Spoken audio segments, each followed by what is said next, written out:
tayong half kilo shrimp. Tapos may bababag ko na sa Sprite ng 2 oras.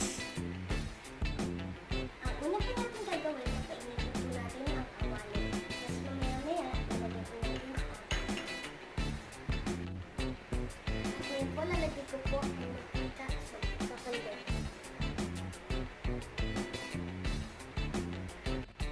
At ngayon, lalagay ko po ang butter sa kandila.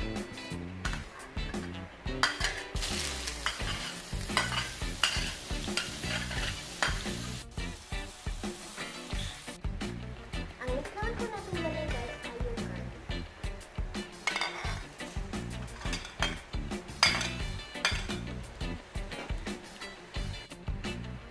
Pag naging brown na po ang yung garlic, ang susunod po natin lalagay ay yung onion.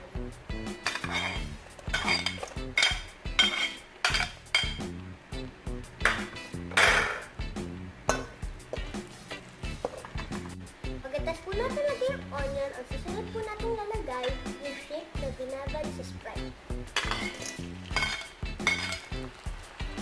At kailangan po wala pong sabaw. Wala pong Sprite na nandoon. Hintayin lang po natin maging orange ang shrimp.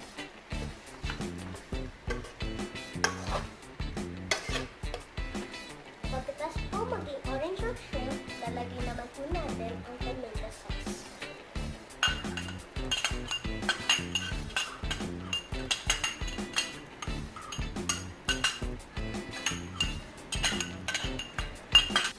Pagkatapos po natin lagyan ang tomato sauce, lalagyan po natin yung Sprite na pinagbabaran ng shrimp.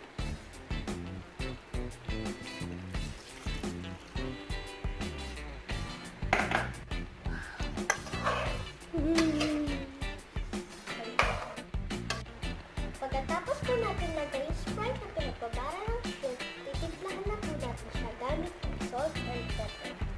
Unahin ko po ang pepper. Tapos, next po ang salt.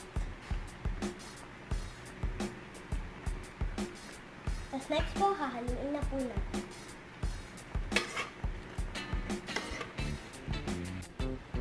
Pagkatapos po natin lagyan yung salt at yung pepper. Tapos lutuin lang po natin.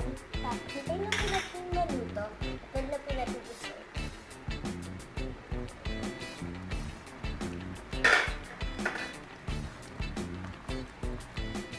Bon appetit!